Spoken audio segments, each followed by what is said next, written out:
The mahogany casket gleamed under the soft glow of crystal chandeliers as 500 of Manhattan's elite dabbed their eyes with monogrammed handkerchiefs. Eleanor Ashworth, beloved billionaire philanthropist, lay perfectly still in her $40,000 silk-lined coffin, surrounded by enough white roses to fill a greenhouse. Her son, Richard, stood at the podium, his Armani suit crisp, his words carefully rehearsed. He spoke of legacy, of charitable contributions, of a woman who had everything and gave generously, when the cameras were watching. Then the cathedral doors burst open. "She's not dead." The voice echoed through the vaulted ceiling like a thunderclap. 500 heads turned in perfect synchronization. Standing in the doorway, work boots muddy and orange safety vest glowing fluorescently against the somber decor, was Miguel Santos, the garbage collector from Eleanor's street. Richard's face flushed crimson. "Security. Remove this man immediately." But Miguel was already striding down the center aisle, his calloused hands gripping something wrapped in newspaper. The security guards hesitated, caught between their training and the sheer conviction radiating from this stranger who smelled faintly of coffee grounds and morning rain. "I'm telling you, she's not dead." Miguel's voice cracked with urgency. "Mrs. Ashworth, Eleanor, she's alive. I was with her this morning." A collective gasp rippled through the crowd. Richard's fiancée, Victoria, clutched her pearls. The minister's Bible slipped from his hands and hit the marble floor with a resounding thud. "This is outrageous," Richard sputtered, descending from the podium. "My mother died 3 days ago. We have a death certificate." You have a woman who wanted to see what you'd say about her at her funeral," Miguel interrupted, his dark eyes blazing. "And brother, I gotta tell you, she's real disappointed." The whispers started immediately, spreading through the pews like wildfire. Miguel turned to face the crowd, and for a moment, the warehouse worker from Guatemala looked every bit as commanding as any CEO in the room. "6 months ago, I found Mrs. Ashworth collapsed on her doorstep at 5:30 in the morning. Heart attack. I called 911, stayed with her, held her hand while she was scared and alone. You know what she said to me in the ambulance?" Miguel's voice softened. "She said, 'You're the first person who's touched me with kindness in years.'" Richard's face had gone from crimson to ash white. "That's absurd. My mother was surrounded by people who loved her. People who loved her money," Miguel shot back. "After that day, I started checking on her during my route. Just to talk. She'd make me coffee, terrible coffee, too weak, and we'd sit in her kitchen. That fancy kitchen that probably cost more than I'll make in my lifetime. And you know what we talked about? The cathedral had gone so quiet you could hear the flames flickering in the memorial candles. We talked about her late husband, Thomas. The real Thomas, not the saint you all remember. We talked about her childhood in Queens. Yeah, Queens, before all this." Miguel gestured at the opulence surrounding them. "We talked about her son." Richard took a step backward, nearly stumbling over a floral arrangement. "She told me how Richard used to love butterflies when he was little. How he'd spend hours in the garden, making houses for them out of shoeboxes. How he cried when kids at school made fun of him for being gentle." Miguel's voice grew thick with emotion. "She told me she didn't know when her sweet boy turned into someone who saw her as a checkbook with a heartbeat." "How dare you," Richard began, but Victoria grabbed his arm, her expression stricken. Miguel carefully unwrapped the newspaper bundle, revealing a worn leather journal. 2 weeks ago, Eleanor told me she was tired. Tired of being treated like an ATM. Tired of fake smiles and faker concern. She wanted to know the truth. Would anyone actually miss her, or just her money? He held up the journal. "So she planned this. With her doctor's help, she faked her death. Just to see. Just to know if the years she spent building this empire, raising her son, meant anything at all."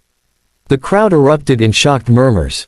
Richard lunged forward, trying to grab the journal, but Miguel held it out of reach. "You want to know what she wrote in here? Your speech, Richard, the one you just gave." Miguel flipped open to a bookmarked page. "She predicted it word for word. My mother was a pillar of the community. Her charitable works will live on. She taught me the value of giving back. All the right words. Zero feeling. Even your tears were calculated, 2 tissues, right on cue." Richard's mouth opened and closed like a fish gasping for air. "But you know who did miss her." Miguel's voice turned gentle. "Rosa, her housekeeper for 30 years, who you fired last month because Victoria wanted someone younger." Eleanor watched from her hotel room as Rosa cried on the street corner, mourning a woman she thought was dead. Rosa, who saved every penny to send Eleanor flowers, bodega flowers, not these fancy roses, because it was all she could afford. Victoria's face crumbled, mascara beginning to streak. Mr. Chen from the corner deli missed her. He closed his shop for the day. Sat in the back room with his wife, looking at photos Eleanor had taken of their grandkids over the years. Eleanor ate lunch at his place every Thursday for 15 years. You ever notice that, Richard? Your mother, the billionaire, preferred a $6 sandwich to country club luncheons. Miguel pulled out a crumpled photograph from his vest pocket. And this little girl, Jasmine, 7 years old, lives in the apartment building where I work nights. Eleanor had been secretly paying her medical bills. Leukemia. 3 years of treatment. Jasmine doesn't know Mrs. Ashworth's name, but she drew her a picture anyway, because her mom told her, an angel, helped them. That angel was sitting in a comfort inn off Route 9, watching the local news, crying because her own son couldn't even fake missing her convincingly.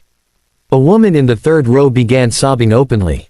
Then another. Then a dozen more, but these weren't the delicate tears of social obligation, these were the messy, honest tears of people confronting an uncomfortable truth.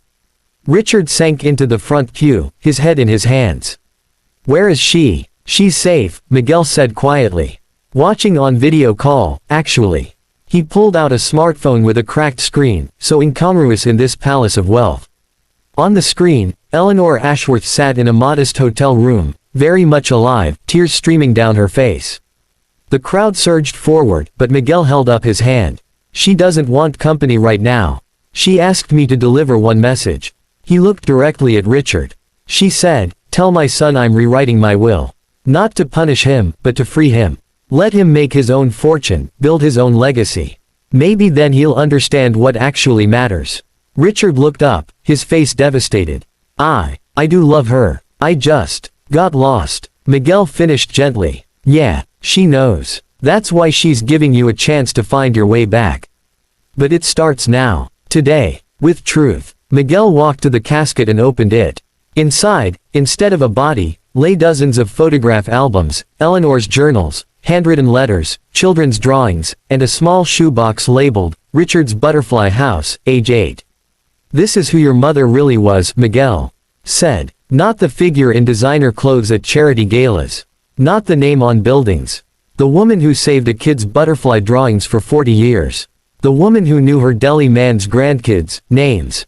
The woman who trusted a garbage collector with her deepest secret because he was the only one who asked how she was doing and actually waited for a real answer. Victoria suddenly stood, voice shaking.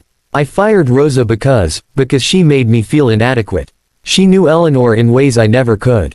I was jealous of a housekeeper. She turned to Richard. We're no better than everything Miguel just described. Richard stared at the shoebox, then at Miguel's phone screen where his mother watched. Slowly, he walked to the casket and picked up the butterfly house, a faded Nike shoebox covered in crayon drawings and cotton balls meant to be clouds. I remember this, he whispered. I remember. God, Mom, I remember everything. When did I stop being that kid? On the phone screen, Eleanor's lips moved. Miguel held it closer so Richard could hear. You're still in there, sweetheart. I just needed you to remember. The funeral that never was became something else entirely, a awakening, a reckoning, a revival. Rosa was invited back in and embraced by tearful attendees. Mr. Chen received a standing ovation. Little Jasmine's photo was passed around with reverent care. And Miguel Santos, the garbage collector who stopped a billionaire's funeral, quietly slipped out the side door to finish his route. He had trash to collect, and more importantly, people to check on, because that's what mattered. Not grand gestures or posthumous eulogies, but the daily kindness of seeing people, really seeing them, and caring enough to act. 3 months later, Eleanor returned to her brownstone. Richard visited every Thursday, not for business, not for money, but for terrible weak coffee and honest conversation. He'd even started volunteering at the children's hospital where Jasmine received treatment. And every morning at 5:30, without fail, Miguel's truck would rumble past Eleanor's stoop. She'd wave from her window, and he'd tip his cap. Two people from different worlds, united by the simple revolutionary act of genuine human kindness.